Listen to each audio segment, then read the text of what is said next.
Hati kami benar-benar bersyukur Tuhan. Oleh karena itu kami ada di tempat ini Tuhan. Sekali lagi kami mau belajar duduk diam di bawah kaki Tuhan. Kami mau belajar dengar-dengaran sama Tuhan.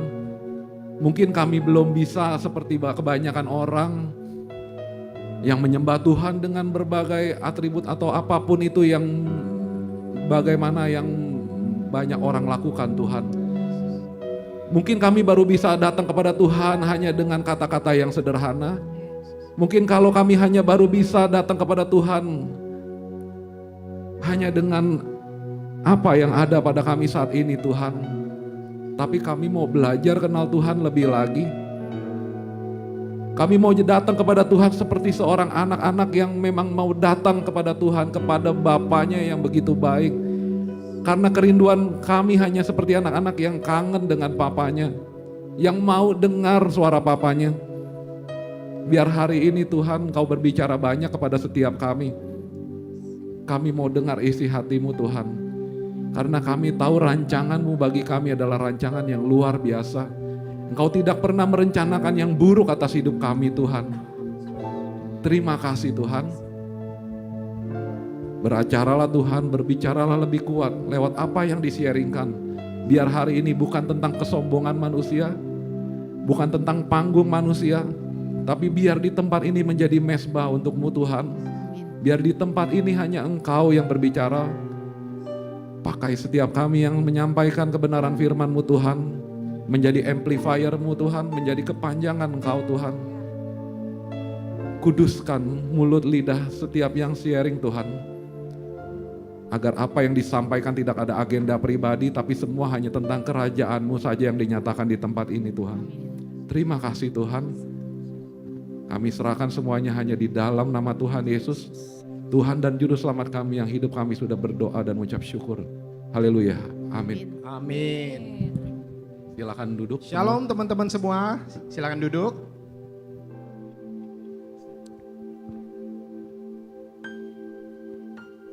Selamat datang teman-teman semua di Fellowship Godspeed. Terima kasih yang udah luangkan waktu, udah bela-belain di tengah minggu ini. Mungkin yang datang dari jauh atau macet-macetan. Kami mengucap syukur buat Tuhan teman-teman bisa hadir hari ini. Hari ini format kami mungkin sedikit different. Saya hari ini akan ditemani oleh Herlina. Shalom semuanya, saya Herlina.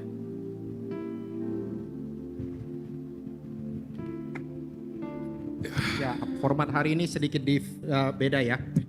Biasa buat teman-teman yang pertama hadir, biasa cuman saya dan Willy. Ya. Perkenalkan kembali buat teman-teman yang pertama kali hadir, nama saya Hendy. Saya hari ini kembali. Saya bilang biasa dengan Willy dan hari ini saya ditemani oleh Herlina.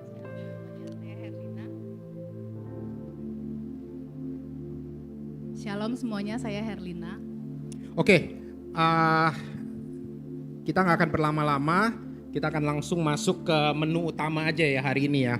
Ya. Tapi mungkin sebelum kita masuk, Will, mungkin ada sedikit rekap dengan apa yang kita sharing minggu-minggu lalu. Ya. Judul sharing kita authority.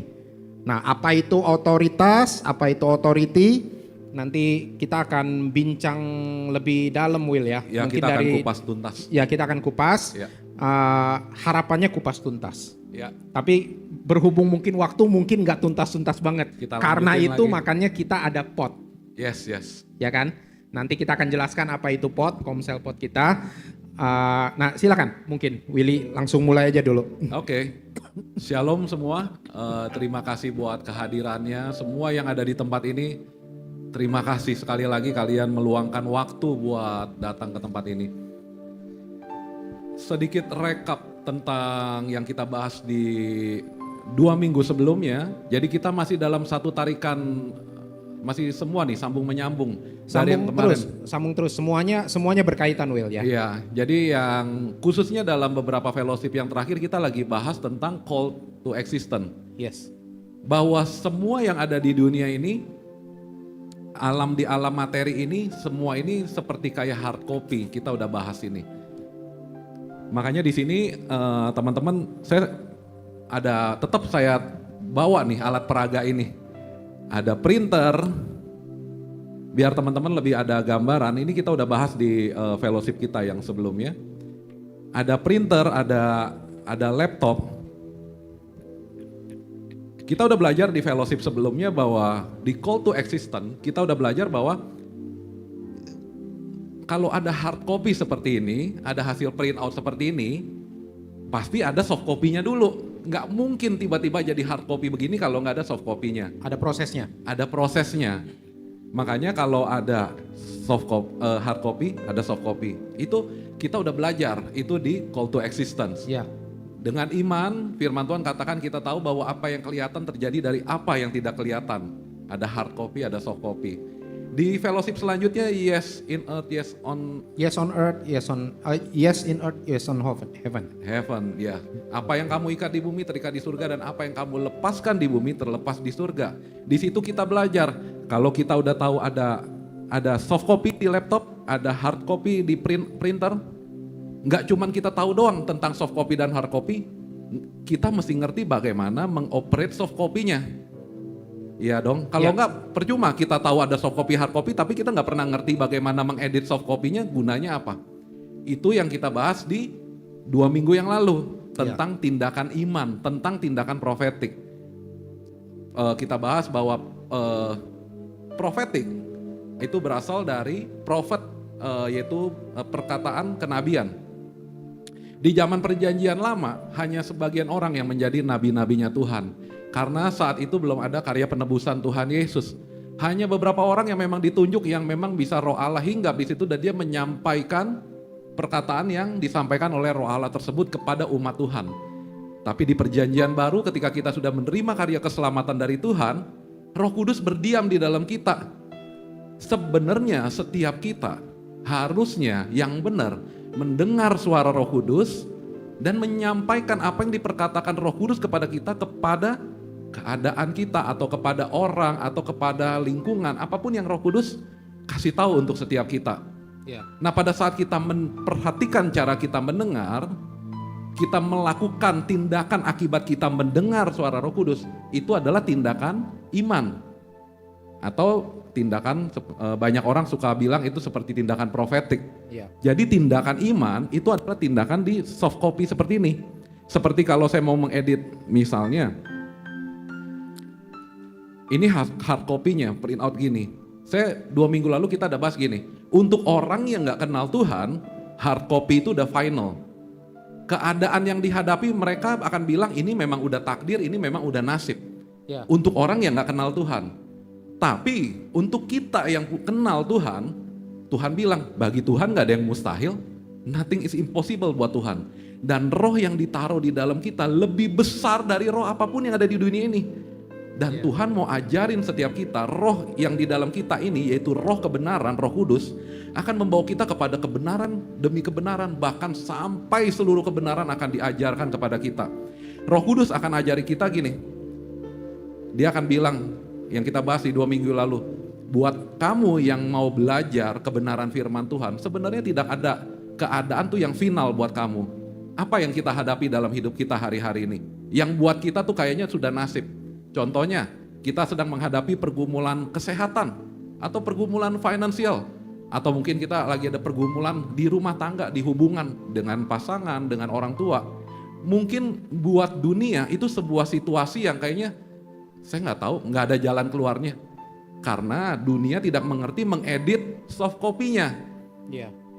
Tapi Roh Kudus mau ajari kita, kalau kamu mau mengandalkan Tuhan, kamu mau dengar-dengaran, memperhatikan cara kamu mendengar, Roh Kudus akan ajari kamu, nggak ngutek-ngutek di hard copy-nya, kamu mulai bergerak, melakukan tindakan iman. Yang kamu lakukan adalah revisi di soft copy-nya. Sama kalau kayak gini, ketikan ini saya buat dengan program, misalnya dengan program Microsoft Word. Kalau kita mau diajarin Microsoft Word, saya nggak suka dengan print out itu, saya bisa edit di soft copy-nya. Laptop ini ngomong tentang manusia roh kita. Printer ini ngomong tentang manusia tubuh kita. Apa yang kita lakukan di manusia roh kita di dengan dasar kebenaran firman Tuhan, itu sebenarnya kita lagi lakukan tindakan iman. Mungkin tindakan iman ini nggak bisa dimengerti banyak orang, nggak akan bisa dimengerti oleh banyak orang, karena untuk orang-orang yang nggak ngerti soft copy, nggak ngerti memakai Word atau memakai Excel, tindakan mengedit Excel akan buat dia, kalau kamu nggak suka dengan tulisan ini, kenapa kamu nggak coret-coret aja, kenapa nggak kamu tip X aja. Untuk orang yang nggak mengerti soft copy, dia cuma akan berusaha merubah di hard copy-nya. Tapi kalau orang yang mengerti soft copy, saya nggak suka dengan tulisannya, fontnya saya nggak suka, atau gedenya pilihan hurufnya saya nggak suka, ya udah, rubah aja soft copy-nya. Jadi Roh Kudus mau ajarin kita sebenarnya melakukan tindakan, sama-sama tindakan, bukan tip ekin di hard copy, tapi tindakan yang sama yang kita lakukan adalah mengetik di soft copy-nya. Tindakan fisik yang sama yang dilakukan, cuman efeknya berbeda. Yang satu bergerak di hard copy, yang satu bergerak di soft copy-nya. Ini yang kita bahas di 2 minggu yang lalu. Ya, itu yang kita bahas di 2 minggu yang lalu. Dan bagi teman-teman yang mungkin baru pertama kali hadir dan mau catch up dengan apa yang kita bahas, bisa ke YouTube-nya Godspeed.movement. Di situ kita masih ada, situ kita ada semua dari fellowship pertama hingga yang 2 minggu yang lalu. Ya, dan yang hari ini kita mau bahas itu apa? Yang hari ini kita mau bahas adalah tentang authority, otoritas. Jadi rupanya nggak semua sembarangan orang ini bisa ketak-ketik soft copy-nya ini. Karena ada satu tanggung jawab yang besar yang Tuhan mau kasih ke setiap anak-anaknya. Karena di dunia ini Tuhan itu punya hukum. Ada keadilan Tuhan. Nggak bisa sembarangan setiap orang, oh saya ngerti nih edit soft copy-nya. Seperti kebanyakan orang yang berusaha mengakali ketika hidupnya dia mengalami nasib sial, dia berusaha mencari orang-orang pintar misalnya. Ya. Sehingga dia berusaha mengakali kehidupan dia yang dibilang sial, dia berusaha buang sial dengan mengandalkan berbagai macam metode dunia ini yang ditawarkan oleh Tapi dunia sesungguhnya Tuhan kita bukan begitu cara kerjanya. Ada otoritas, dia Tuhan yang tertib, dia Tuhan yang teratur. Dan yang hari ini juga mungkin kita sedikit akan bahas ya, maksudnya kadang-kadang di dunia ini kita tuh diperhadapkan oleh hal-hal yang yang Betul. beda tipis. Semua dunia itu menawarkan segala new age movement saat ini, ya kan, self motivation, self healing, everything gitu.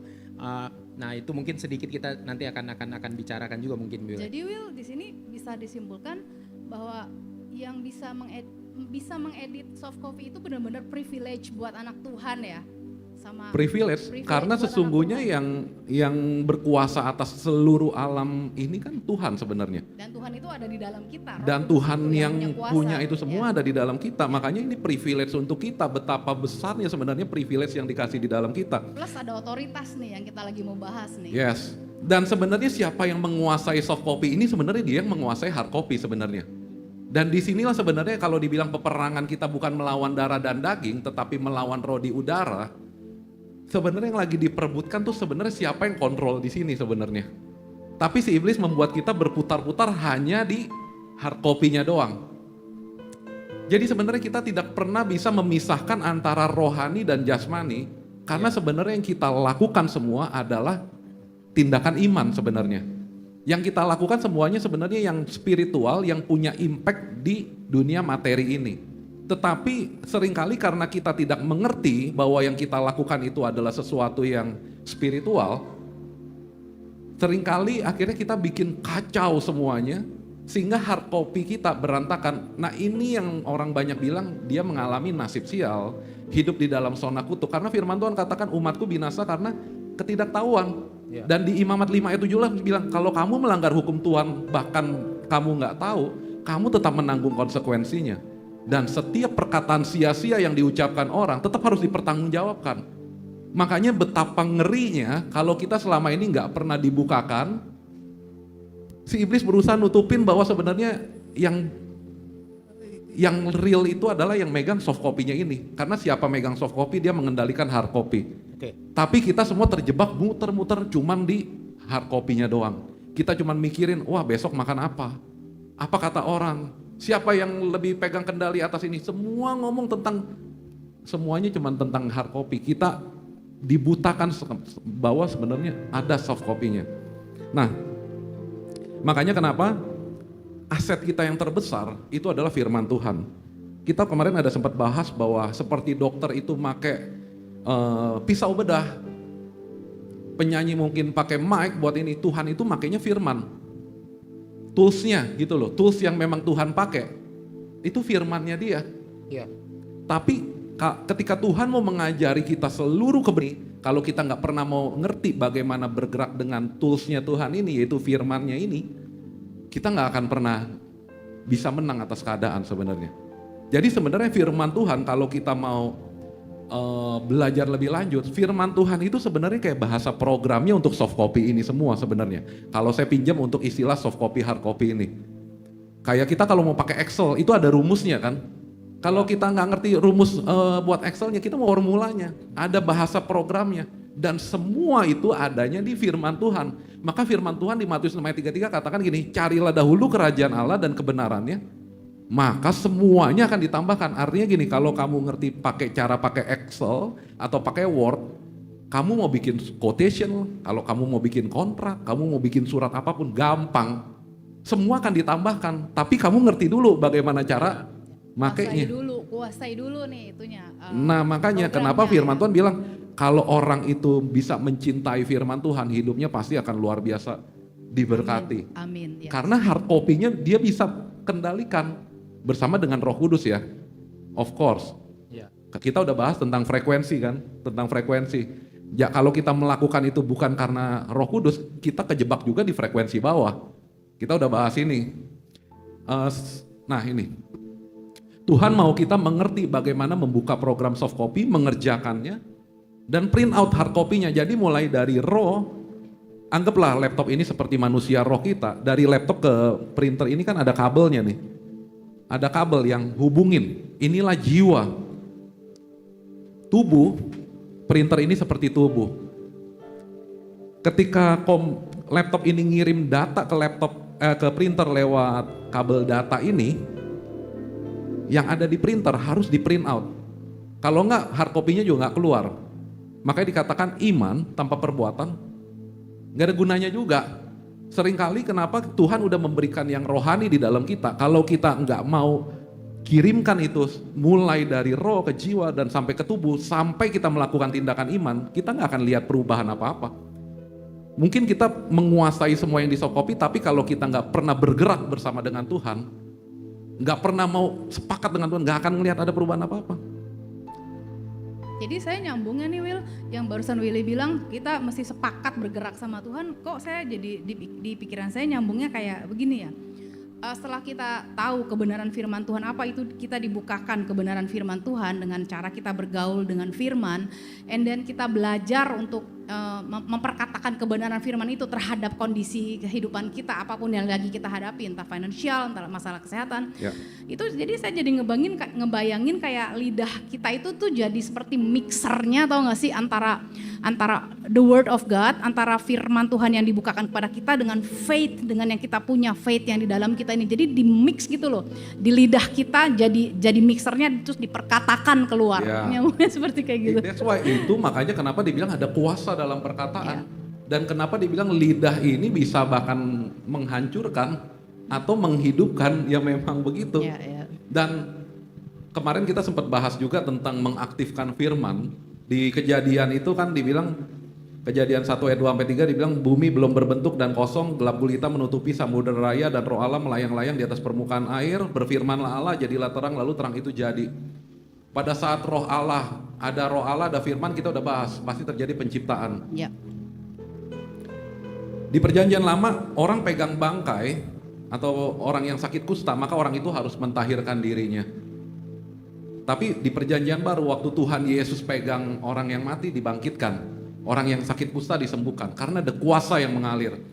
Dan ketahui di saat ini, roh yang ada di Tuhan Yesus ini, Roh Kudus ini, Roh yang sama yang roh yang sama Yesus, ya, dibilang. ada di dalam kita. Ya. Seharusnya Tuhan Yesus bilang, apa yang aku lakukan, kalau kamu sepakat dengan aku, kamu bisa melakukan bahkan perkara-perkara yang lebih besar daripada yang aku lakukan. Karena waktunya Tuhan terbatas cuman berapa lama kan. Sedangkan kita dikasih sebenarnya waktunya lebih panjang Iya, berjalan iya. dengan Roh Kudus ini. Ya. Nah, cuman kita ngerti nggak dengan otoritas ini? Seringkali permasalahan yang kita hadapin itu masih berputar-putar cuman tentang di diri kita doang. Me and me. Padahal Tuhan maunya setiap kita itu, kalau kayak kita sekolah, jangan masalah kita cuman sekedar di masalah SD melulu gitu loh.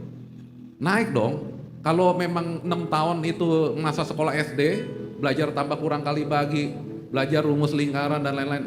Begitu naik SMP harusnya pelajaran SD nggak jadi soal lagi dong harusnya. Dan di SMP kita belajar berbagai pelajaran, harusnya waktu naik SMA pelajaran SMP nggak jadi persoalan lagi dong. Nah kalau setiap kita ikut Tuhan dari tahun pertama mungkin sampai ada yang udah belasan puluhan tahun ikut Tuhan, masalah yang dihadapi masih sama-sama aja, artinya dia nggak belajar. Soft copy-nya nih dia nggak pernah kuasai, makanya hard copy-nya, print out-nya selalu itu terus, nggak pernah berubah keadaan dia. Dan dia berusaha bukannya belajar tanya sama Tuhan bagaimana mengedit soft copy-nya, dia malah tanya sama dunia bagaimana merubah hard copy-nya.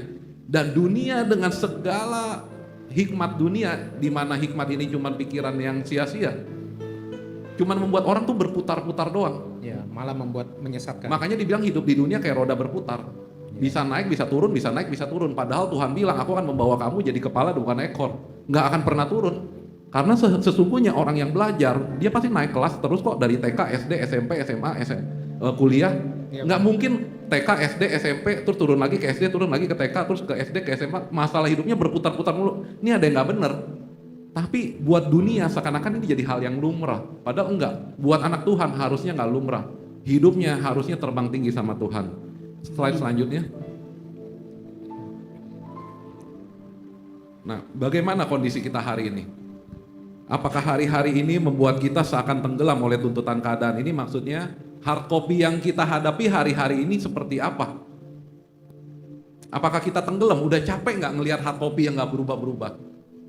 Mau nggak mulai kita bilang waktu Tuhan Yesus ulurkan tangannya, mau nggak kita mulai tangkap dia? Tuhan, saya akhirnya capek dengan kekuatan saya sendiri. Kita udah belajar di frekuensi bahwa yang bisa bikin balon itu, ngisi balon ada dua.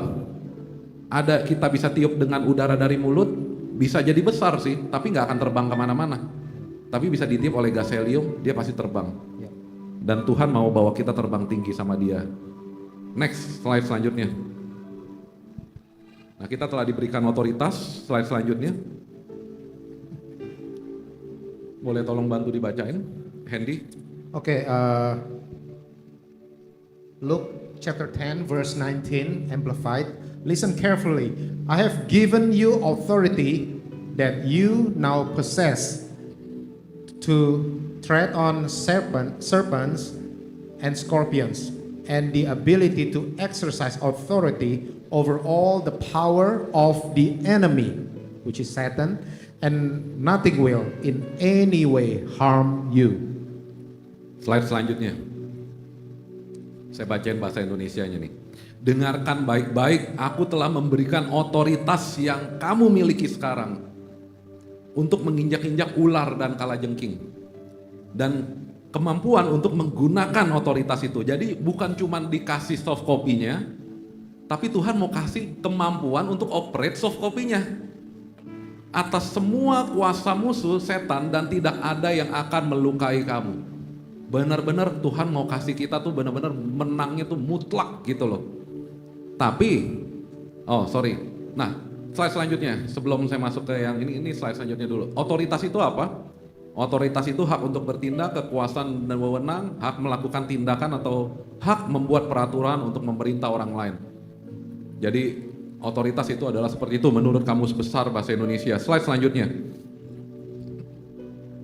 Nah cuman otoritas yang Tuhan kasih ini, firman Tuhan di Galatia 4 ayat 1 ini bilang, selama seorang ahli waris belum akil balik, sedikit pun ia tidak berbeda dengan seorang hamba.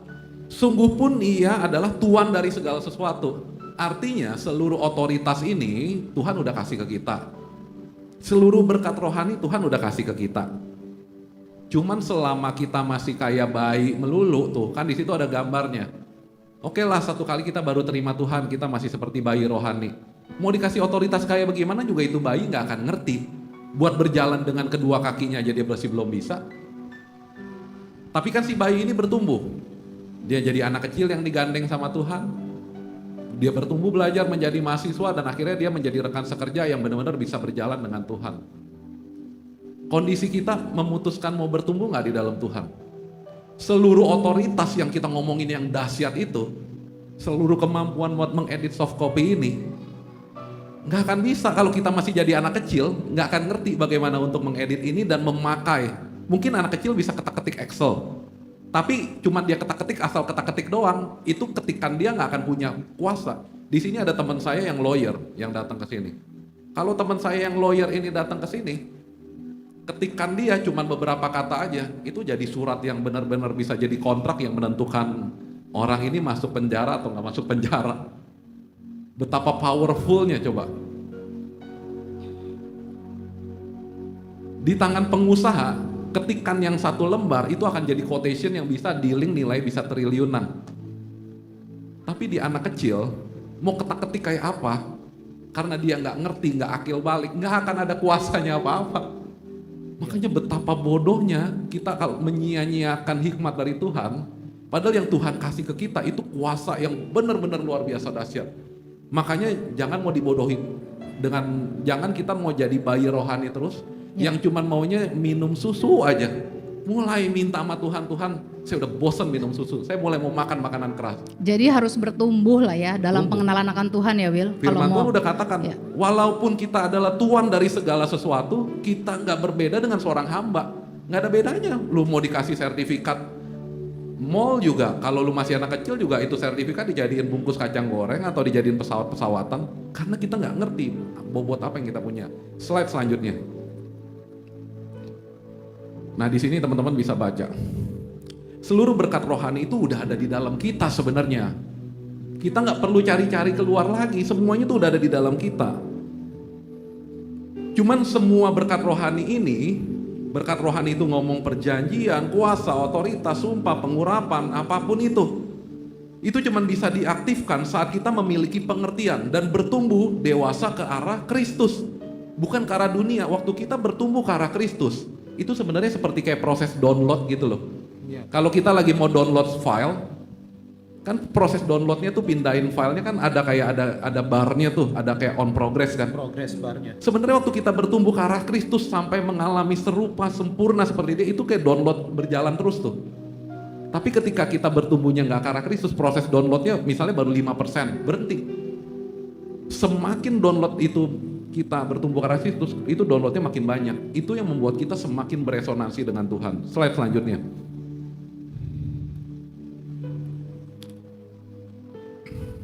Nah, kuasa yang Tuhan berikan kepada kita itu bukan buat Kristen baik, tapi sekali lagi buat Kristen yang sudah akil balik. Tuhan perlakukan kita, maunya dia ajarkan kita, nggak cuma seperti anak-anak yang digendong doang, tapi dia mau berjalan bersama dengan kita dan mewarisi kerajaannya. Tapi iblis mau batalkan itu semua dengan menipu. Tipu daya iblis nih. Kan Roh Kudus maunya kita diajarin ngetik-ngetik ini semua sesuai firman Tuhan. Katakan kalau kamu ditampar pipi kiri, kasih pipi kanan. Kalau kamu lagi kekurangan, justru di saat itu kamu harus menabur. Tuhan lagi ngajarin bahasa programnya. Tapi si iblis malah nipunya gimana? Dia membuat kita berespon yang salah. Ketika kita disakiti, kita memilih marah, kita memilih nyimpan dendam, kita memilih untuk menghakimi orang lain, kita lebih memilih untuk hidup tidak di dalam kekudusan. Bagaimana cara iblis menipu kita, mengarahkan cara berpikir kita? Lewat apa? Lewat semua yang budaya, cara-cara kebiasaan di dunia ini.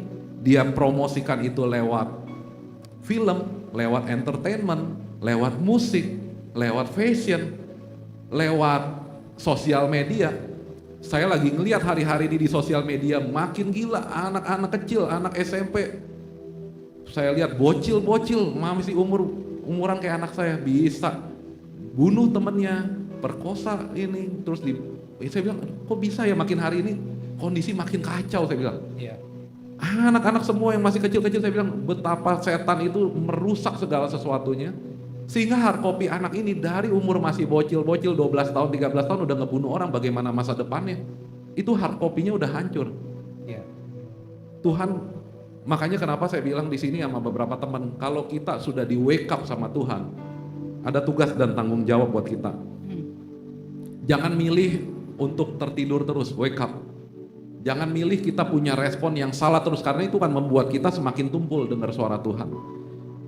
Nah, firman Tuhan di depan ini bilang, demi kemurahan Allah aku menasihatkan kamu supaya kamu mempersembahkan tubuhmu sebagai persembahan yang hidup, kudus, berkenan kepada Allah. Itu adalah ibadahmu yang sejati. Berubah oleh pembaharuan pembudi kita. Maksudnya cara berpikir kita berubah. Slide selanjutnya. Kita udah bahas nih. Efesus 6 ayat 11. Kenakan seluruh sekelap senjata Allah. Supaya kamu dapat bertahan melawan tipu muslihat iblis. Kita udah bahas tipu muslihat iblis, bahasa aslinya adalah metodea. Yaitu cara berpikir. Kita dari kecil sampai kita besar, kita diajarin cara berpikir dunia ini. Di dunia ini kan bilang gini, kalau kamu baik sama gua bisa 10 kali lebih baik sama lo. Tapi kalau lu jahat sama gua, lu lihat. Gue bisa lebih 10. jahat. Kalau saya nggak ngutamain bagian saya sendiri, siapa yang mau mikirin saya? Kalau kita nggak nipu, bagaimana caranya kita bisa dapat untung? Itu adalah cara berpikir dunia ini. Tapi firman Tuhan ajari apa? Dan itu terdengarnya baik. Dan itu terdengarnya baik. Iya, Kan? itu yang Makanya diajarkan firman Tuhan semua. bilang, kita berpikir tipu muslihat iblis adalah cuma tentang perbuatan jahat, tapi enggak. Cara berpikir yang salah. Ya. Makanya kenapa Tuhan bilang tadi di Roma 12, dia bilang gini, berubahlah cara berpikir kamu. Kalau kamu nggak pernah mau merubah cara berpikir kamu, kan sama juga. Kalau kayak kita misalnya lagi mau nolongin, saya lihat di sini ada beberapa teman saya yang datang juga dari United Movement. Saya say hi untuk teman-teman semua, selamat datang. Beberapa teman saya yang di sini mereka datang, mereka juga pelayanan ke sekolah-sekolah. Tadi mereka ada cerita ke saya. Ketika mereka mau pelayanan ke sekolah-sekolah ataupun ada yang pelayanan ke mungkin ke orang-orang miskin misalnya atau gelandangan, yang paling susah merubahnya tuh apa sih? Cara berpikirnya. Cara berpikir.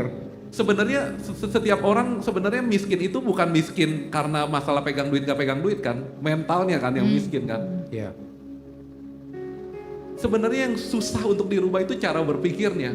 Gampang sih kalau cuma buat ngasih duit ke orang sebenarnya. Gampang, tapi yang bagaimana merubah cara berpikir ini yang nggak gampang. Nah disinilah Tuhan bilang kalau kamu nggak pernah mau merubah cara berpikir, nah cara berpikir ini masalahnya adalah soft copy-nya. Selama kamu nggak mau rubah soft copy-nya, mustahil hard copy-nya berubah.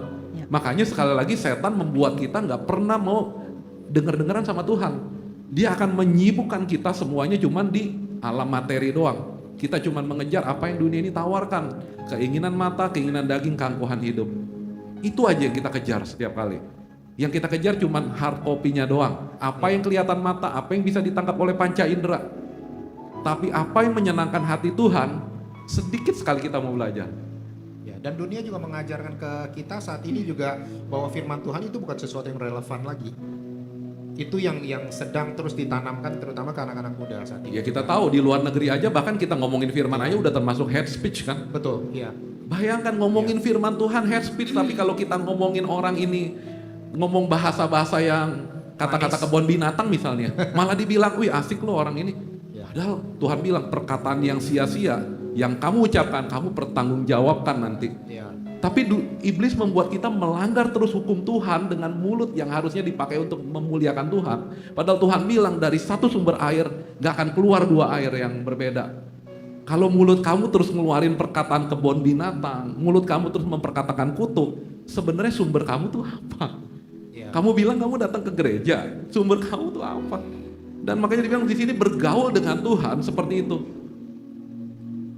Bergaul dengan Tuhan, Tuhan mau kita berjalan dengan Dia. Halakah dengan Dia. Berjalan dengan Dia ini bukan cuma kita curcol melulu sama Dia, Tuhan saya lagi susah. Kita maunya mulut kita doang yang ngomong sama Tuhan. Bergaul dengan Tuhan itu dua arah. Sekali-kali dong. Tuhan, saya udah selesai curcol. Sekarang gantian Tuhan dong. Nah, maksudnya nggak bisa kerja gitu loh. Jadi orang yang loser gitu. Jadi orang yang lembek. Saya seorang ayah, kenapa saya akan izinkan anak saya ngalamin ini, itu. Karena saya pengen anak saya jadi anak yang tough. Ya. Saya akan ajari dia semua yang saya tahu. Walaupun mungkin buat anak saya dia bilang, oh papi jahat nih, saya didisiplinin, disuruh belajar, suruh ini. Tapi saya melakukannya karena saya mengasihi dia dan saya pengen anak saya bertumbuh jadi sosok pribadi yang luar biasa. Ya. Makanya firman Tuhan katakan, hai kamu yang kukasihi, kamu pasti aku hajar. Itu bentuk kasihnya Tuhan. Tapi masalahnya kalau masih anak-anak itu kayak tadi ya Will, kayak tadi Willy cerita tentang anaknya Willy ya, dia kalau dia belum mengerti, dia masih anak-anak ya dia ngertinya taunya kok papinya ini banget sih, jahat banget, suruh Makanya. belajar ini, belajar itu, banyak banget gitu. Kita semua di sini kan udah gede, bukan anak sekolah minggu. Akhirnya kita sadar bahwa semua didikan orang tua kita untuk kebaikan kita. Benar. Sekarang kita mulai belajar sama Tuhan seperti itu. Kalau kita belum mengerti jalan-jalannya Tuhan, at least apa? At least kita percaya dulu deh sama hatinya dia. Ya. Kalau kita nggak bisa ngerti nih firman Tuhan ngomong apa, kita tahu bahwa ada satu sosok yang rela mati buat kita, tergantung di atas kayu salib buat kita. Di saat kita nggak ada kepantasan apa-apa, dia mau disalib buat kita. At least kita percaya dulu deh sama hati dia. Sambil kita belajar dibukakan satu. Slide selanjutnya. Hari ini Tuhan mau kasih ke setiap kita kuasa pembalikan keadaan. Kalau teman-teman, kita pernah bahas di fellowship kita yang sebelumnya tentang the race of faith. Bahwa sebenarnya ada pertandingan iman yang diwajibkan buat setiap kita. Dalam sebuah pertandingan, semua orang gak memusingkan dengan di kanan kiri, matanya cuma fokus kepada garis akhir. Ya. Kita ini lagi terjebak di pertandingan yang diwajibkan atau tidak?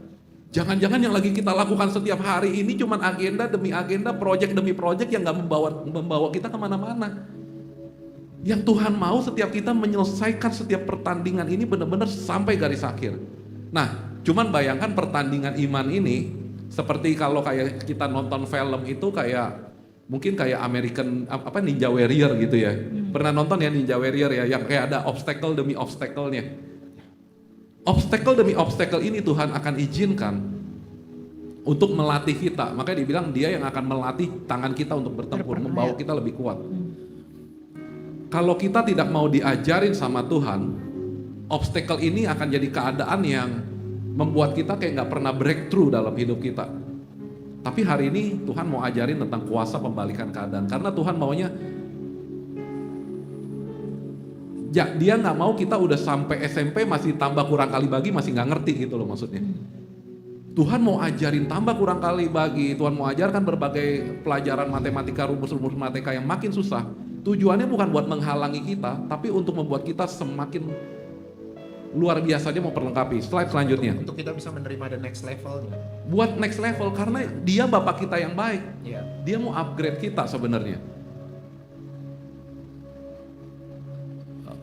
Sorry, slide sebelum ini ada ya. Nah ini, kuasa pembalikan keadaan adalah kuasa untuk memiliki. Jadi kuasa pembalikan keadaannya apa? Kuasa untuk memiliki respon dan sikap hati yang tepat dalam setiap keadaan. Semakin kita bertumbuh ke arah Kristus, semakin kita beresonansi dengannya, dan dimerdekakan kebenaran firman Tuhan, semakin besar kuasa tersebut. Kita udah bahas kemarin di pembahasan tentang harmony of God di frekuensi ini. Teman-teman udah, kalau ada yang belum ini mungkin nanti bisa lihat YouTube Ya bisa kita. dicek di YouTube-nya Harmony with God. tentang apa itu. Ya judulnya Harmony with God. Kita di situ bicara tentang frekuensi. Ini tentang mapping. Jadi Tuhan mau hidup kita hidup dalam kemenangan bersama dengan Dia. Full of power yang Tuhan mau. Tapi si iblis memang dari awal kutukan dia makanannya debu dan tanah. Di bawah sini debu ini adalah frekuensi kedagingan. Garis merah ke bawah ini yang ada gambarnya ular ini. Kita udah bahas ini. Iblis akan membuat kita terus ada di bawah sini. Tujuannya apa? Ketika kita satu frekuensi dengan si iblis ada di sini, kita akan satu frekuensi dan dia akan menarik setiap energi kita. Iya. Seperti kayak handphone kalau mau pindahin data dia harus pairing dan connected baru terjadi transfer file. Begitupun cara hackers ambil data kita atau ambil uang kita, dia harus connected dan online. Ketika kita hidup cuma dipimpin oleh kedagingan doang, dia sebenarnya sedang makan energi kita. Makanya coba lihat orang yang hidupnya cuma mengejar dunia doang, mungkin dia punya rumah yang besar, tapi di dalamnya hanya ada suasana yang beku. Cuman ada masalah atau hati yang hampa. Tapi yang hidupnya seperti dalam force, orang yang di dalam sini hidupnya tuh kayak diforsir. Punya banyak uang tapi nggak punya banyak waktu, nggak punya kebebasan. Hidupnya seperti dalam force. Tapi Tuhan mau hidup kita penuh power. Makanya Tuhan bilang adalah gini, aku datang memberikan kamu hidup dan hidup dalam kelimpahan. Tapi si iblis dia datang untuk mencuri, membunuh, membinasakan. Dia akan membuat hidup kita benar-benar kayak diforsir abis. Punya banyak uang, tapi hidupnya kayak, pernah lihat ya orang banyak uang tapi hidupnya stres banget. Tapi orang yang dipimpin Tuhan, hidupnya mungkin duit gak banyak, tapi hidupnya penuh dengan kemerdekaan. Nah, kuasa pembalikan keadaan itu waktu semakin kita dibawa naik. Ini ada gambar balon, kita pernah bahas. Balon ini represent tentang kehidupan kita. Iblis akan membuat kita meniup balon kehidupan kita dengan udara dari mulut kita doang. That's why segede apapun balon ini gak akan pernah keluar daripada garis merah ini. Balon yang ditiup dengan mulut mau segede apapun dia tetap stay di bawah kan. Tapi ada satu lagi niup balon dengan gas helium. Gas helium itu ngomong apa? Itu ngomong tentang Roh Kudus. Gak usah gede-gede. Asal balon itu diisi oleh gas helium, mungkin diameternya cuma 30 cm doang. Gak perlu sampai 1 meter. Dia pasti terbang. Semakin dia terbang tinggi, sebenarnya energi kehidupan dia makin besar. Semakin energi kehidupannya dia makin besar, semakin dia beresonansi dengan Tuhan. Semakin beresonansi dengan Tuhan, kuasanya semakin besar sebenarnya. Kuasanya semakin besar. Makanya tadi saya bilang kuasa pembalikan keadaan ini. Kenapa ada orang yang nggak usah doa banyak-banyak, nggak usah doa kayaknya nggak usah sampai doa semalam suntuk bahkan. Cuman berkata di dalam nama Tuhan Yesus, jadi langsung. Bukan masalah bahasanya, tapi posisi waktu dia lagi berkata itu dia ada di mana? Apakah dia berkata dengan power, beresonansi dengan Tuhan? Atau dia berkata ada di bawah? Sama juga gini loh, kalau orang duitnya banyak, gak usah banyak ngomong. Pernah satu kali si Jack Ma ngomong gini, kalau orang duit banyak, suara kentut pun terdengar bijaksana. Tapi kalau orang gak pegang duit, kata-kata yang bijaksana pun terdengar seperti suara kentut gitu loh. Ini Jack Ma yang ngomong, maksudnya gini, kalau orang udah hidup benar-benar bareng sama Tuhan, dipimpin naik terus, secara level energi dia naik terus, beresonansi dengan Tuhan. Setiap perkataan dia penuh kuasa. Ini Willy lagi ngomongin dari gambar itu yang ada power di frekuensi atas dan ada apa itu force ya di frekuensi bawah. Jadi keinget ceritanya Raja Saul yang dimana dia itu 1 Samuel 13 ayat 5-9 yang dia mempersembahkan korban loh waktu mau menghadapi bangsa Israel. Padahal dia kan gak punya otoritas untuk itu kan. Harusnya dia lagi nunggu Nabi Samuel, tapi karena Nabi Samuel datangnya telat, jadi dia karena dia ketakutan, prajuritnya udah pada kabur-kabur, sedangkan bangsa Filistin udah mendekat kepada dia di Gilgal, jadi dia maksa ya, jadi berarti dia ada di bawah di itu ya, di frekuensi bawah karena dia lagi ketakutan kan, karena dia lagi ketakutan. Jadi dia ada di force, jadi dia instead of pakai power dia pakai force untuk dia memaksa mempersembahkan korban bakaran pada Tuhan ya Will ya. Betul. Yang ada Tuhan malah marah sama dia kan. Makanya di sini penting buat setiap kita. Kenapa firman Tuhan bilang jagalah hatimu dengan segala kewaspadaan. Seperti balon tadi dibawa terbang oleh gas helium. Satu kali Tuhan bilang gini, lihat aku mengetuk hati kamu seperti orang mengetuk pintu. Kalau kamu bukain pintu hati kamu, aku akan masuk ke dalam kamu. Kemarin kita bahas juga di beberapa fellowship sebelumnya. Ini seperti awan badai, Tuhan mau bawa kita seperti burung Raja Wali terbang di atas badai. Tapi ingat, burung Raja Wali yang bisa terbang di atas badai itu burung Raja Wali yang hatinya berdetak. Kita pernah bahas ini. Yang hidup. Hati yang hidup. Burung Raja Wali yang sama, ketika hatinya berhenti berdetak, dia pasti akan jatuh. Kita dengan mengundang Yesus masuk ke dalam hati kita, kita membiarkan kehidupan itu masuk di dalam hati kita. Itu yang membuat hati kita berdetak dan kita bisa terbang sama dia. Tapi begitu kita buang Tuhan Yesus keluar dari hati kita, kita sebenarnya kayak burung yang langsung akan jatuh dengan keadaan. Makanya di slide selanjutnya, saya ada tulis di sini, ketetapan kita untuk menjaga hati adalah ketetapan kita untuk berjalan dengan Tuhan Yesus. Kita benar-benar jagain Tuhan Yesus di dalam hati kita. Saya tadi ada ngobrol dengan teman tadi ada dari United Movement, dia bilang gini, kita nggak mau terjebak dengan proyek atau agenda. Saya bilang, wah benar banget.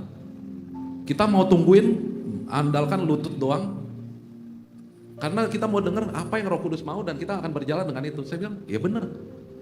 Itulah kita menjaga hati kita.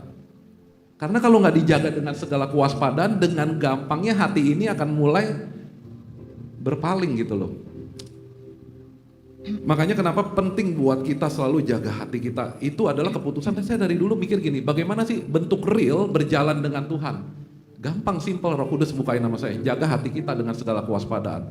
Pastikan hati kita itu benar-benar Tuhan Yesus yang bertata. Dengerin dia.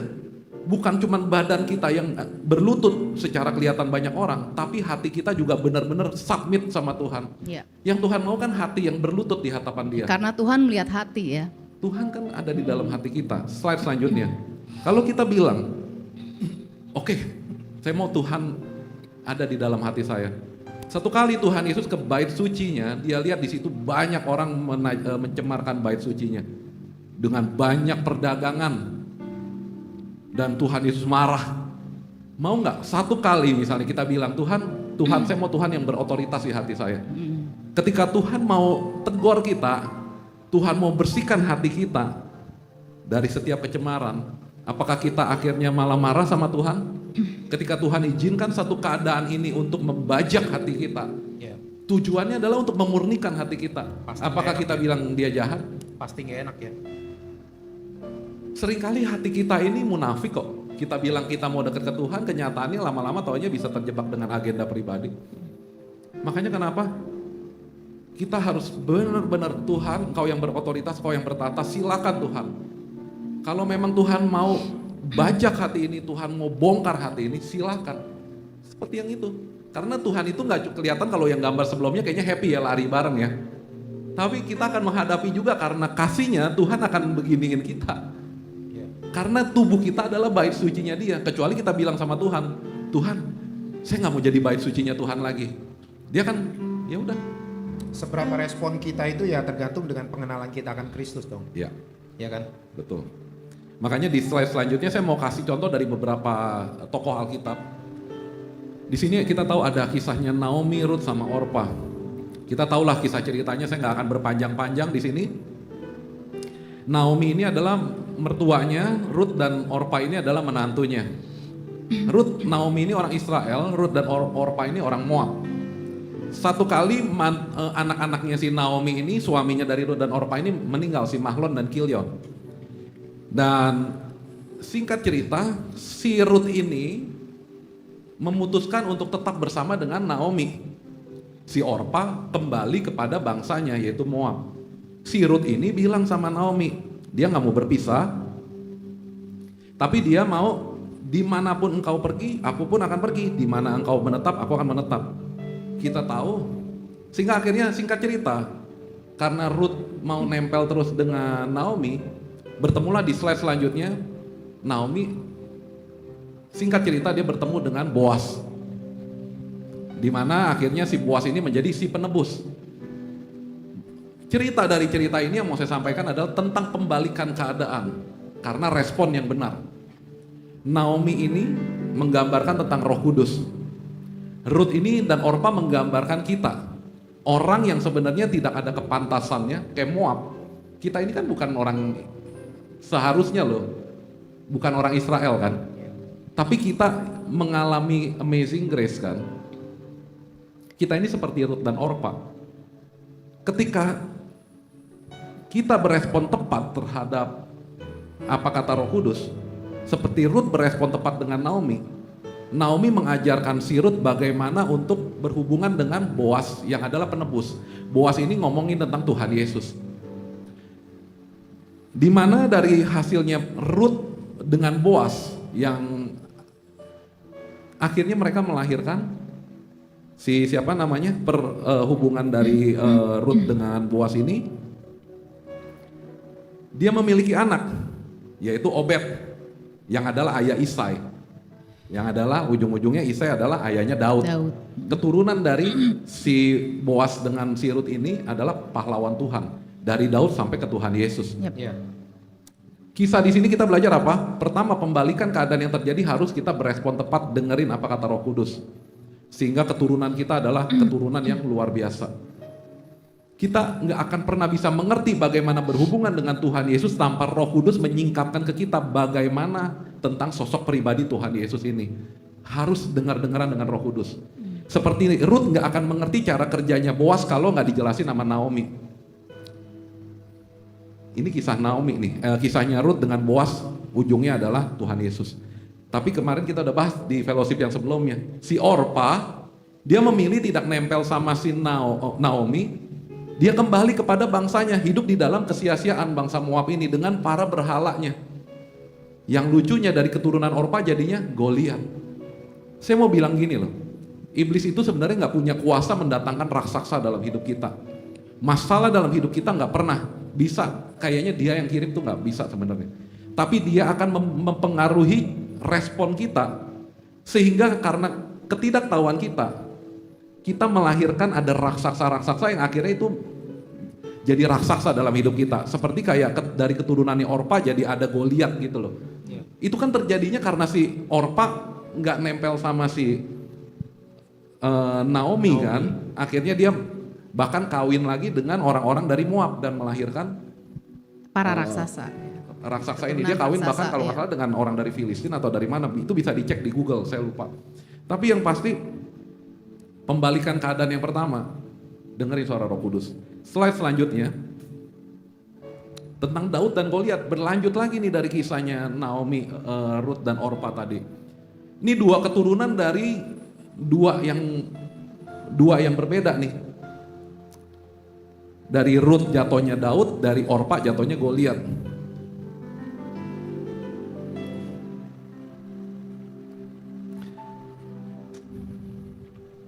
Kenapa keturunannya keturunannya Ruth yang adalah Daud ini, walaupun badannya kecil, dia bisa berani sama keturunannya Orpa yang adalah Goliat. Padahal kita ngelihat, kita bilang, karena Daud mengandalkan Tuhan, dia umat Tuhan. Apakah Saul bukan raja yang diurapi sama Tuhan juga? Saul juga raja yang diurapi Tuhan juga. Kakak-kakak Daud pun juga orang Israel. Ya. Tapi karena mereka mengizinkan diri mereka berperilaku, bertindak seperti dengan cara dunia saat itu bekerja, makanya mereka bisa diintimidasi oleh Goliat. Seperti satu unsur, maksudnya seperti ini. Saul dan kakak-kakaknya Daud memilih membesarkan kerajaannya dengan kekuatannya sendiri. Dia seperti balon yang ada di dalam frekuensinya si iblis. Ketika balon yang ditiup dengan kekuatannya sendiri, dia sebenarnya nggak kemana-mana. Segede apapun balon, tetap ada di dalam peternakannya si iblis ini, yang garis merah ini ke bawah. Ngerti nggak? Makanya karena balonnya nggak kemana-mana, si iblis tinggal menampilkan sosok raksasa yang lebih gede dari balon yang kita tiup. Sehingga dengan gampangnya terintimidasi lah balon yang ada di sini. Makanya segede apapun si Saul kan badannya gede, kakak-kakaknya Daud badannya gede. Karena mereka sama-sama ada di bawah. Tapi kenapa Daud yang badannya kecil, mau si Goliat itu balon yang besar sekalipun, Daud nggak takut. Kenapa? Walaupun badannya kecil, nggak pakai baju zirah dan lain-lain, tapi balonnya dia ada di atas. Karena unsurnya Daud berbeda dengan unsurnya Goliat. Ya. Unsurnya Goliat adalah kekuatan dari dunia. Unsurnya Saul dan unsurnya si kakak-kakaknya Daud juga dia mengandalkan kekuatannya sendiri. Tapi Daud, dia bergaul dengan Tuhan. Ya. Unsurnya dia sama dengan unsurnya Tuhan. Makanya karena kakaknya Daud ini lebih takut, dia dikuasai oleh fear, dia satu unsur dengan si Goliat ini. Makanya tinggal gede-gedean siapa? Secara kekuatan yang ada di bawah. Ya. Makanya selama orang yang ada di sini, hidupnya dipimpin di sini, walaupun dia orang yang udah ke gereja, dia tetap akan jadi budak keadaan. Tetapi orang yang dipimpin oleh Tuhan, Daud, karena dia diisi oleh gas helium, dipimpin oleh Roh Kudus, dia unsurnya sama dengan Tuhan. Makanya yang menjadi raja atas dia, Tuhan atas dia cuma Tuhan. Ketika Daud menjadi hambanya Tuhan, dia punya power. Dia punya power. Makanya dia nggak takut dengan intimidasi Goliat mau bawa apa kayak segala macam. Slide selanjutnya. Makanya kita ngelihat di slide selanjutnya, mau Goliat segede apapun pasti kalah. Mau gajah sebesar apapun, kalau gajahnya itu ada di lubang perangkap, anak kecil dari atas bisa tetap lemparin batu. Ya. Mau gajah segede apapun, kalau dia lagi tenggelam di kolam renang yang dalam sekali, dia juga megep-megep. Makanya penting buat kita di sini, unsur yang ada di dalam kita ini apa? Ini adalah pembalikan keadaan yang kedua. Unsur kita ini apa? Ngomongin pembalikan keadaan, Will, saya jadi keinget ini nih, dry bones, cerita tentang dry bones yang di Yeskiel 37 itu, yang Nabi Yeskiel disuruh Tuhan untuk bernubuat atas tulang-tulang kering, tulang-tulangnya jadi hidup lagi kan, ada daging, ada ototnya, terus tulang-tulangnya dikasih Tuhan nafas, bangun lagi. Itu Yeskiel bisa kayak gitu, termasuk itu gak? Kayak pembalikan keadaan ya? Setelah dia dengar apa kata Tuhan, dia dengar apa kata Tuhan. Makanya kenapa yang tadi saya bilang, ketika kita mengizinkan Roh Kudus yang memimpin kita, kuasa itu pasti mengalir. Karena secara level energi kita ada di level energi yang besar kok. Makanya kenapa ketika kita beresonansi dengan Tuhan, pasti kuasa itu mengalir. Pasti kuasa itu mengalir, gak mungkin enggak. Makanya jangan ada dari setiap kita yang menganggap sepele tentang hidup dipimpin Roh Kudus. Itu benar-benar lagi dibawa naik secara level kekuatan. Bayangin aja setiap energi ini seperti uang. Semakin banyak uangnya, semakin mau ngapain lebih gampang. Tapi kalau nggak ada uangnya, secara level energi di bawah sini, hidupnya benar-benar kayak diforsir. Nah, bagaimana sekarang kita harus berespon terhadap keadaan? Kita harus berespon dalam kebenaran, bukan perasaan. Jadi menghadapi keadaan itu bukan dengan perasaan. Kita udah belajar kemarin di call to existence, bahwa sebenarnya perasaan kita itu timbul dari reaksi hormonal. Kalau ada orang bilang kalau kamu lagi dopamin kamu lagi tinggi, rasa kamu bisa happy banget. Ya. Itu dihasilkan kalau kita lagi berolahraga tuh, kayaknya bawaan jadi happy. Tapi kalau kayak perempuan lagi datang bulan, hormonnya lagi berantakan, bisa tiba-tiba moodnya jadi jelek. Makanya sebenarnya hidup kita bukan di-lead by perasaan, tapi sebenarnya dari kebenaran firman Tuhan. Semakin kita dimerdekakan kebenaran firman Tuhan, semakin kita akan mengalahkan setiap raksasa dalam hidup kita. Nanti akan kita bahas di next fellowship tentang hal ini lebih detail, tentang selengkap senjata Allah. Praktikalnya apa, Will? Pembalikan keadaan itu? Ya kayak tadi. Untuk kita, maksudnya kita misalnya kita mengalami berbagai kondisi, ada yang mungkin financial, ada yang mungkin kesehatan, praktikalnya seperti apa? Pembalikan. Saya ada slide, abis ini kita bahas di yang Tuhan Yesus mau ajarkan. Oh, oke. Makanya di slide selanjutnya ini tentang Tuhan Yesus, what would Jesus do sebenarnya? Yang kita belajar sebenarnya udah belajar dari dia, teladanin aja dia nih. Slide selanjutnya.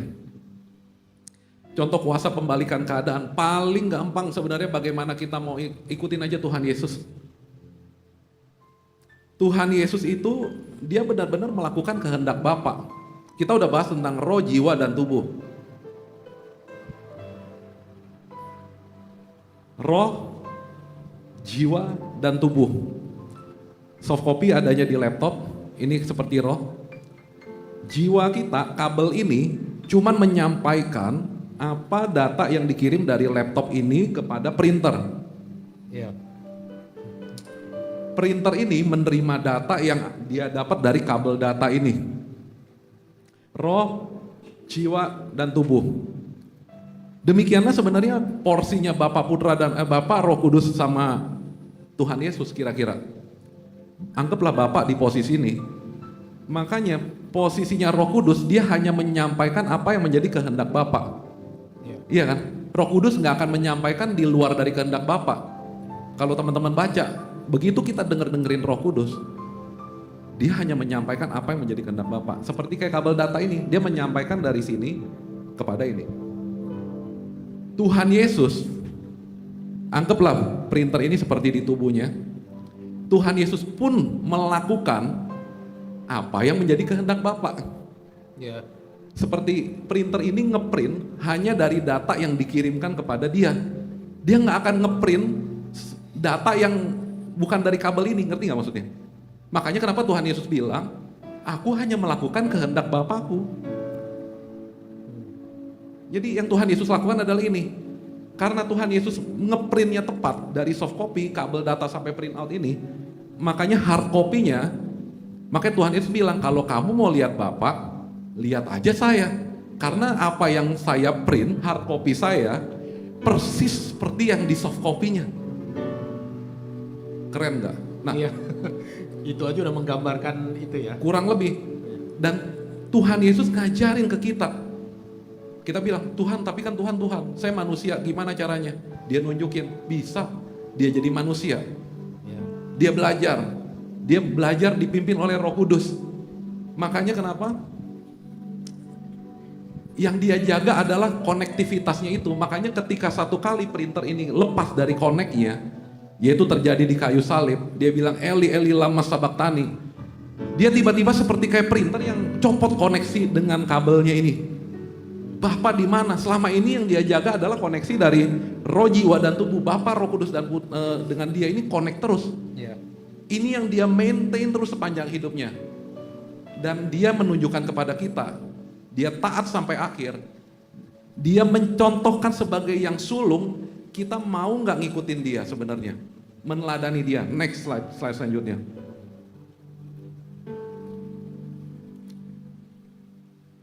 Tadi yang Roma 8 ayat 28, kita tahu sekarang bahwa Allah turut bekerja di dalam segala sesuatu mendatangkan kebaikan bagi mereka yang mengasihi Dia, bagi mereka yang terpanggil, bagi mereka yang mau sesuai rencana Allah. Banyak yang dipanggil, tapi sedikit yang jawab. Makanya sekali lagi kalau hari ini kebenaran ini menyentuh hati teman-teman, jangan keraskan hati teman-teman, bilang, Tuhan, saya mau berkata iya sama perkataan Tuhan. Kalau selama ini saya tertidur, saya mau bilang iya Tuhan. Slide selanjutnya. Kalau teman-teman bilang iya, saya mau wake up, mau dengar apa kata Tuhan. Yohanes 14 ayat 21 bilang begini. Barang siapa memegang perintahku dan melakukannya, dialah yang mengasihi aku. Jadi nggak bisa kita bilang kita mengasihi Tuhan tapi nggak pernah mau bergerak sama Dia. Makanya kenapa kita di Godspeed Movement ini bukan ngomong tentang bikin gereja, bukan apa, tapi kita mau bergerak dengan Tuhan. Iya. Benar-benar mau bergerak dengan Tuhan. Karena kita bilang, Tuhan, saya mau mengasihi Tuhan. Dan inilah caranya menerima warisan dari Tuhan. Dengan meneladani Dia. Lihatin, what will Jesus do in any circumstance? Yang Dia lakukan tuh apa? Pelajari sikap hatinya, respon hatinya, keputusan yang Tuhan Yesus ambil di setiap persimpangan kehidupan itu apa? Pelajari, waktu kita pelajarin itu, kita akan belajar bagaimana caranya hidup dalam tadi yang kuasa pembalikan keadaan. Slide selanjutnya, lebih praktikalnya lagi, lebih gampang ya. Contohnya, ini kita ngomong udah langsung ke contoh. Ketika dunia mengalami banyak penyesatan hari-hari ini, teman-teman semua ngeliat kok dari sosmed, kalau yang benar-benar wake up, nggak yang belaga nggak mau dengar, lihat di apa yang terjadi hari-hari ini. Semua kemerosotan moral. Yang Tuhan Yesus lakukan di sini apa? Di Lukas 8 ayat 1 sampai 2. Ketika dunia banyak penyesatan, cara pembalikan keadaannya gimana? Lakukan dengan kebenaran. Yesus berjalan berkeliling. Ada orang-orang loh yang berdoa keliling. Ada orang-orang yang menginjil berjalan dari kota ke kota. Sama seperti Tuhan Yesus memberitakan Injil kerajaan Allah. Bukan Injil yang menyenangkan manusia, tapi kasih tahu ke orang-orang bahwa ada yang namanya kerajaan Allah. Dan kalau namanya kerajaan, ada raja yang harus dihormati. Ada aturan. Injil itu bukan cuma bilang Tuhan itu baik, Tuhan itu kamu hidup diberkati. Enggak. Injil kerajaan itu ngomong tentang peraturan, ngomong tentang ada satu raja yang harus kita hormati, dan kerajaan Tuhan ini harus dinyatakan. Dan otoritas yang kita harus pegang. Dan otoritas itu yang harus dipegang. Dan kenapa kita bergerak seperti hari ini? Karena tanpa kebenaran firman Tuhan, di Yohanes 8 ayat 31 katakan gitu, sampai 32. Tanpa kebenaran firman Tuhan, hidup kita nggak akan pernah benar-benar dimerdekakan kok. Makanya kenapa jangan males bergerak sama Tuhan. Next slide selanjutnya.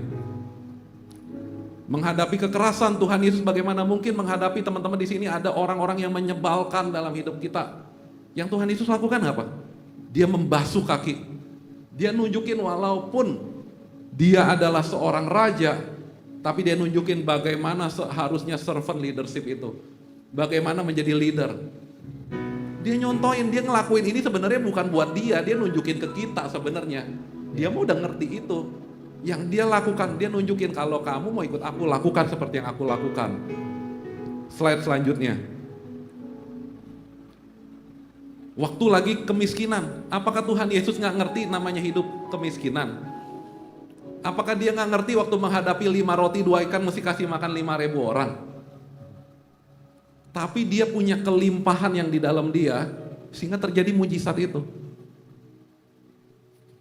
Tuhan Yesus nggak pernah beroperasi di wilayah sini. Makanya hidupnya nggak pernah di-force, nggak pernah diforsir oleh keadaan.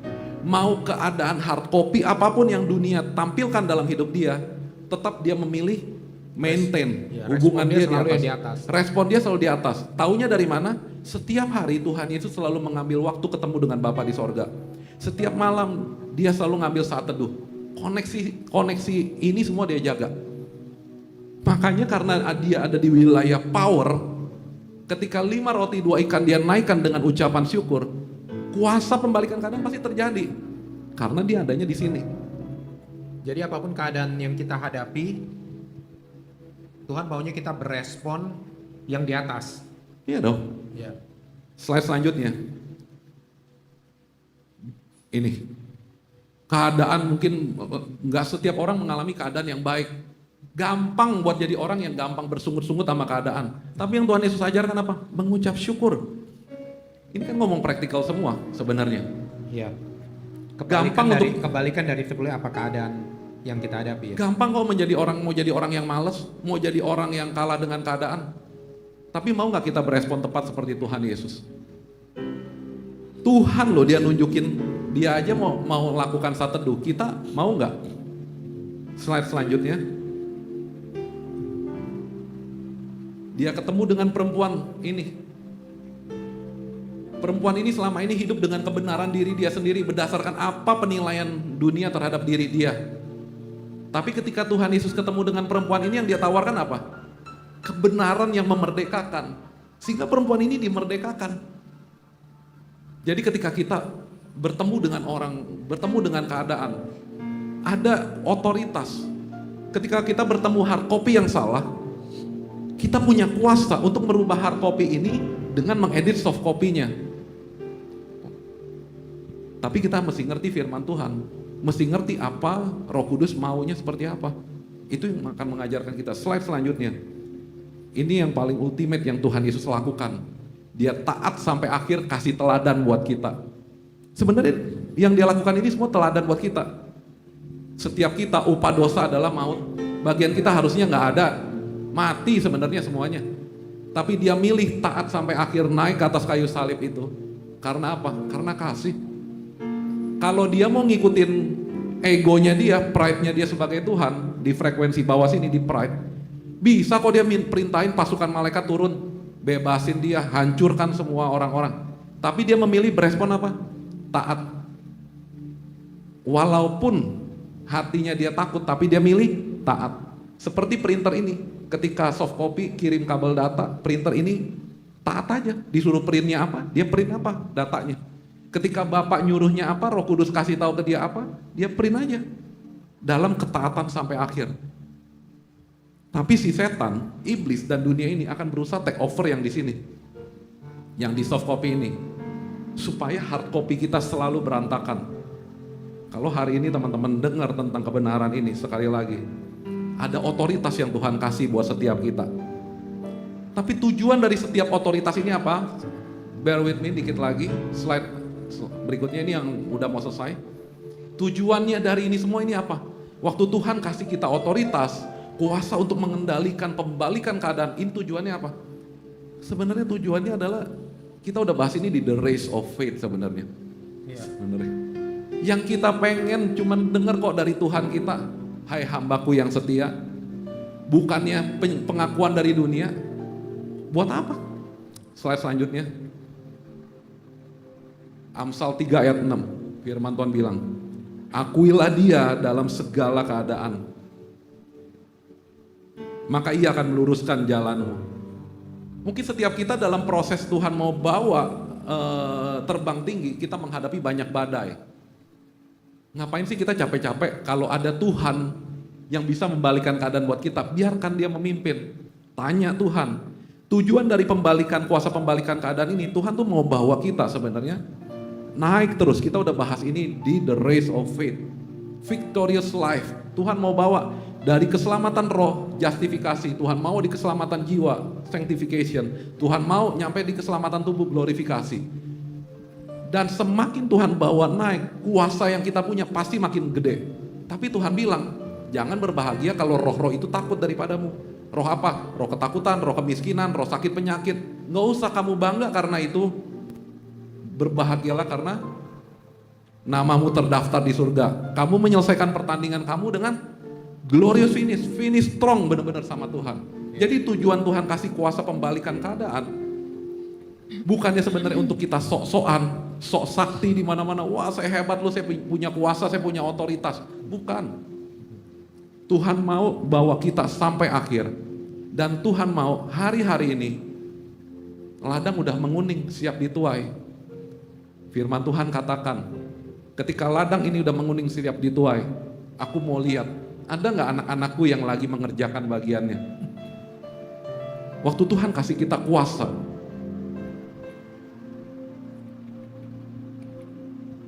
kuasa itu diberikan untuk kita melayani, untuk bekerja di ladangnya Tuhan. Buat jadi terang dan garam, buat kerja di ladangnya Tuhan, bukannya buat kita sok-sokan, atau malah kita mau bikin panggung untuk hidup kita, untuk diri kita, bukan. Ketika kita ngerti ini, slide selanjutnya, ini yang luar biasa. Ketika kita benar-benar ngerti hatinya Tuhan, Yesaya 35 ayat 8 dibilang gini, di situ akan ada jalan raya yang akan disebutkan jalan kudus. Orang yang tidak tahir tidak akan melintasinya, dan orang-orang pandir tidak akan mengembara di atasnya. Tolong bantu baca bahasa Inggrisnya, Hendy. There will be a highway called the Holy Road. No one rude or rebellious is permitted on this road. It is for God's people exclusively. Impossible to get lost on this road. Not even fools can get lost on it. Ada jalan tolnya yang bebas hambatan, jalan the Holy Road, highway called the Holy Road. Dia bilang not even fool, bahkan orang yang bego aja nggak akan tersesat. Kalau kita ada di jalan ini. Kalau kita ada di jalan ini, Tuhan mau bawa kita jalan di jalan ini. Tuhan mau kasih percepatan sebenarnya buat setiap kita. Iya. Sebenarnya setiap kuasa itu untuk membawa kita terus naik sama Tuhan seperti ini. Slide selanjutnya. Saya nggak tahu berapa orang-orang di sini Tuhan Yesus ketemukan di saat itu ada 12 murid, the chosen. Semua orang yang dipimpin Roh Allah adalah anak Allah. Nggak semua orang yang datang ke gereja itu benar-benar dipimpin Roh Allah kok. Ada yang punya dipimpin dengan masing-masing agenda atau apa. Coba kita evaluasi hati kita hari ini. Apakah kita jadi seperti yang the chosen ini? Kalau kita memilih Tuhan, saya mau jadi orang-orang yang benar-benar jalan sama Tuhan seperti ini. Slide selanjutnya, ini yang terakhir. Tell the world. Seperti perempuan ini. Dan firman Tuhan bilang, I will make you fishers of men. Semakin Tuhan bawa naik ke atas, compassion yang dari Tuhan, hatinya Tuhan akan mengalir deras di hati kita. Seperti kita ngeliat banyak orang yang tenggelam di air itu orang yang tenggelam ada di bawah sini.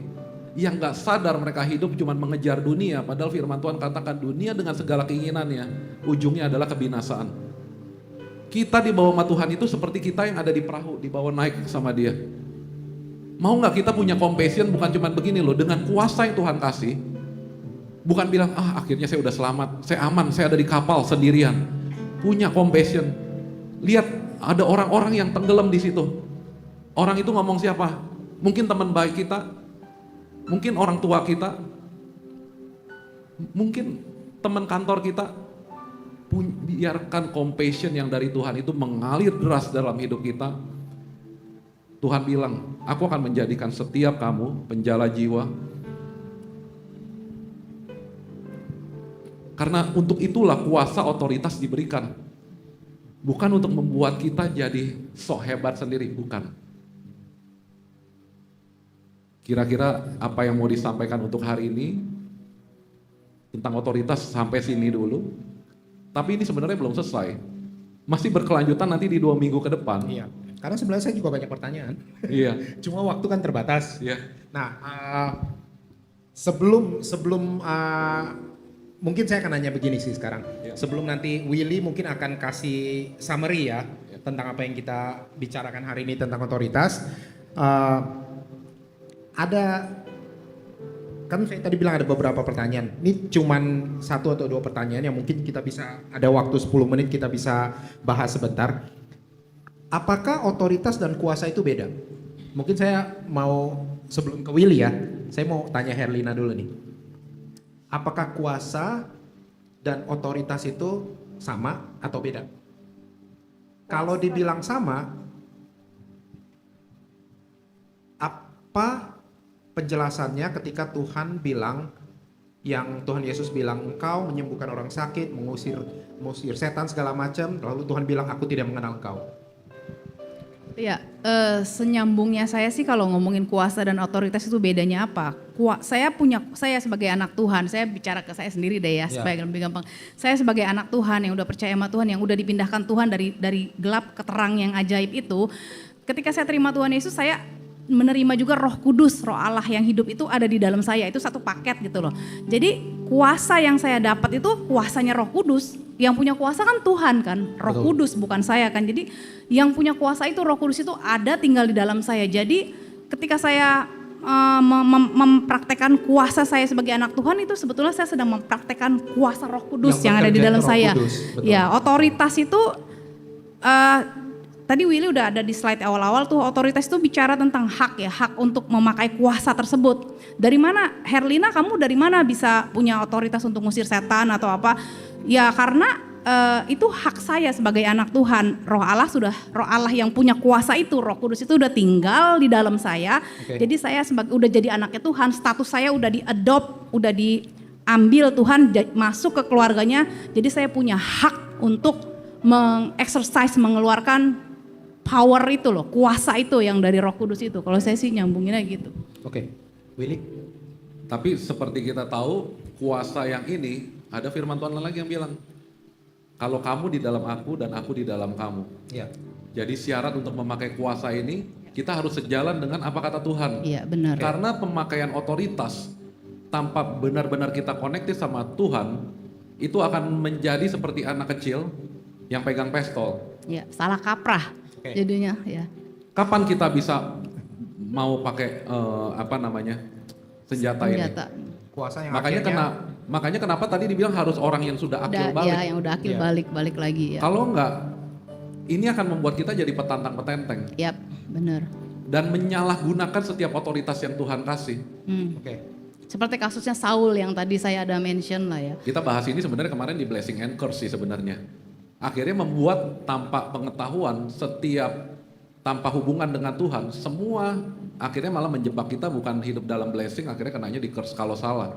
Oke. Nah, itu saya lanjutkan ke yang kedua nih pertanyaannya. Ini sambung dengan tadi sebetulnya.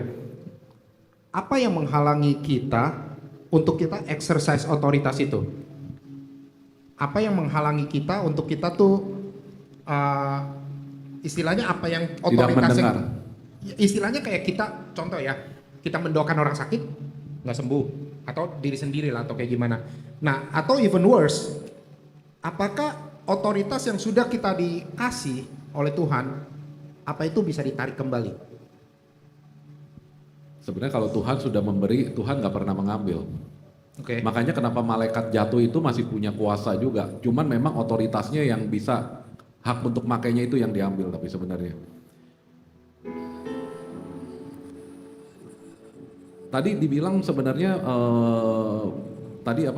Bagaimana yang bisa bikin kita apa yang awal? Yang pertama tuh apa yang menghalangi kita Yang menghalangi. untuk kita bisa mengeksersis. Ini kita atau udah bahas mempraktikkan sebenarnya otoritas. kemarin itu tentang perhatikan cara kamu mendengar. Yang menghalangi kita karena firman Tuhan bilang, perhatikan cara kamu mendengar, barang siapa memilikinya akan ditambahkan, bahkan akan diberikan. Iya. Tapi apabila kamu tidak memilikinya, bahkan apa yang ada padamu akan diambil. Jadi sebenarnya membuat kita menghalangi kita memakai setiap otoritas ini adalah kita tidak memperhatikan cara mendengar. Makanya kenapa firman Tuhan katakan hukum yang terutama adalah Shema. Dengarlah, hai bangsa Israel, kasihlah Tuhan Allahmu dengan segenap hati. Terus kenapa firman Tuhan bilang dengar-dengaran lebih baik daripada korban bakaran? Semua ini sebenarnya ngomong tentang mendengar. Hati yang mau dengar-dengaran. Makanya kenapa penting untuk kita berjalan dalam apapun, dengar dia dulu. Jangan main asal jalan. Saya rasa mungkin itu kali ya, ini waktu. Ada yang mau bisa ditambahkan, Her? Udah sih. Udah, oke. Jadi sebenarnya saya masih banyak pertanyaan. Tapi inilah kenapa kita ada pot. Ya. Jadi pot ini sebenarnya komsel online kita ya. Komsel online di mana kita di situ lebih mungkin kita kan lebih bebas untuk kita tuh mungkin ada pertanyaan atau apa kita bisa diskusikan. Nanti informasi saya akan berikan. Apa ada rekap lagi atau langsung udah? Udah langsung, oke. Jadi untuk hari ini pembahasannya tentang authority sekian. Seperti yang tadi saya udah bilang, apa yang kita bahas hari ini tentang otoritas itu nggak serta-merta tiba-tiba hari ini muncul begini. Tapi itu sebetulnya ini sudah kesinambungan dari awal fellowship, apa yang kita bahas dari wake up call, harmony with God, kita bicara tentang frekuensi kening, kita bicara tentang kesadaran akan roh, jiwa dan tubuh, dan juga di divine law kita bicara tentang hukum dan ketetapan Tuhan. Dan apa yang kita bicarakan hari ini adalah kita dig a little bit deeper lagi dari sebetulnya yang 3 itu ya. Kita dig deeper. Jadi kedepannya apa yang kita bahas itu sebenarnya nggak jauh-jauh dari 3 dasar itu, tiga utamanya kita itu. Semuanya kita akan dig deeper lagi. Harapan kita adalah di Godspeed ini semakin kita tuh bisa semakin diperlengkapi, semakin kita tuh bisa apa yang kita tahu kita juga bisa impartasikan ke keluarga kita, ke gereja kita di mana kita tertanam. Semakin kita tuh maunya tuh kita tuh semakin kita bisa mengenal Tuhan, secara bersamaan juga kita bisa bongkar segala tipu muslihat iblis dalam hidup kita. Tujuannya apa? Tujuannya selain daripada kita tuh hidup dalam kemenangan, kita juga melakukan apa yang Tuhan mau untuk kita. Tuhan mau buat kita tuh bisa memuridkan yang lain. Tugas kita utama yang Tuhan kasih adalah di Matius 28 itu.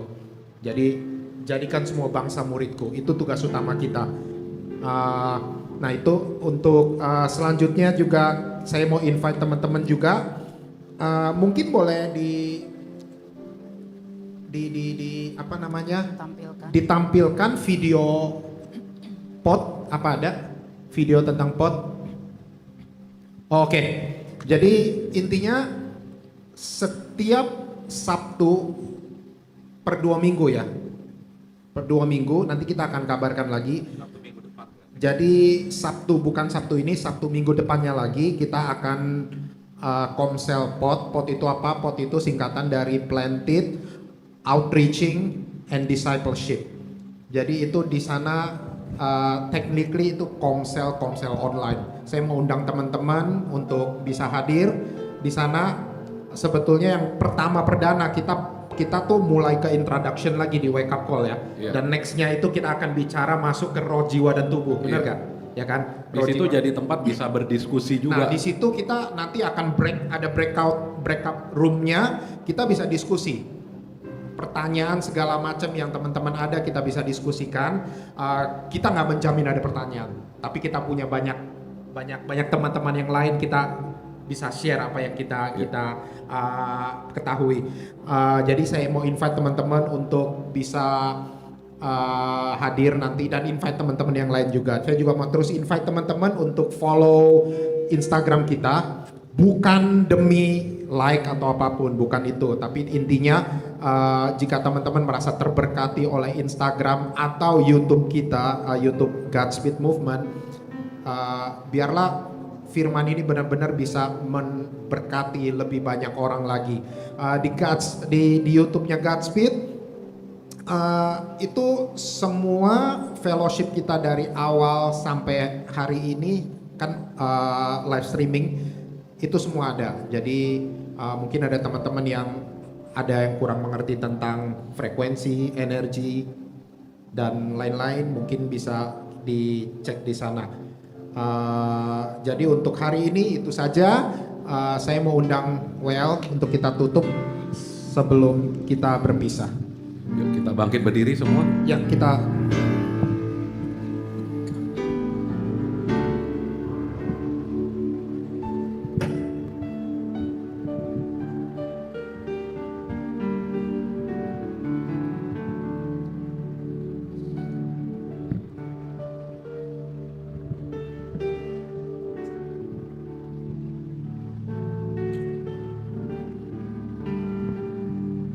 segala puji syukur bagimu,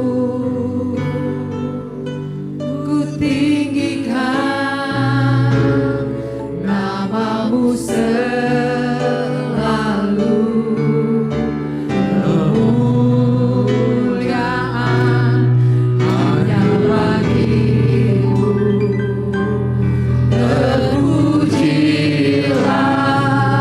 Mari naikkan syukur di hadapan Tuhan yang begitu baik, mewarisi seluruh kerajaannya bagi setiap anak-anaknya. Mari naikkan dengan lebih kuat lagi di hadapan Tuhan. Kami mengucap syukur Tuhan atas semua yang sudah Tuhan berikan dalam hidup kami. Bahwa apa yang Tuhan kerjakan dalam hidup kami sungguh luar biasa, amat sangat baik Tuhan.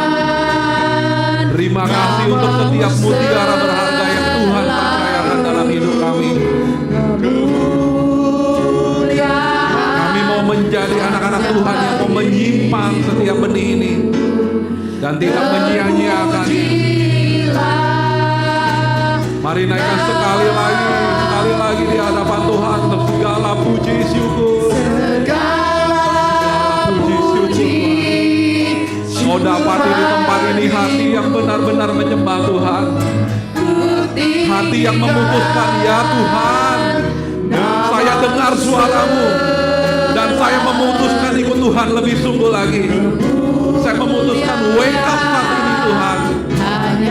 Ajari saya bahwa saya melangkah lebih lagi dengan Tuhan. Terpujilah namamu Tuhan.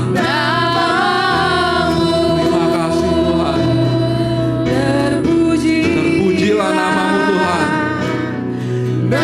Biar hidup kami menjadi kesaksian yang baik bagi kemuliaan namamu Tuhan. Terima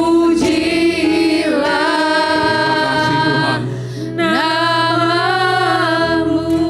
Saya undang semua angkat tangan, kita terima berkat yang daripada Tuhan. Tuhan memberkati engkau dan melindungi engkau. Tuhan menyinari engkau dengan wajahnya dan memberi engkau kasih karunia-Nya. Tuhan menghadapkan wajahnya kepadamu dan memberi engkau damai sejahtera. Tuhan Yesus membawa engkau terbang ke masa keemasan dan berada di puncak destiny. Membawa engkau memasuki masa percepatan, masa kelimpahan, masa pelipat gandaan tanpa batas, masa lawatan, masa kemenangan, masa keajaiban, masa pembalikan keadaan, masa di mana semua janji Tuhan menjadi kenyataan, firman menjadi daging. Setiap keintiman karakter Kristus, hati hamba belas kasihan, gelora cinta dibangun kuat di dalam kehidupanmu. Segala pujian, kemuliaan, hormat, keagungan, kejayaan hanya bagi satu nama di atas segala nama. Kami meteraikan semuanya Tuhan yang kami dapat malam hari ini. Tidak ada yang bisa mengambilnya. Kami meteraikan semuanya di dalam nama Tuhan Yesus Kristus, Tuhan dan Juru Selamat kami yang hidup. Yang percaya katakan amin.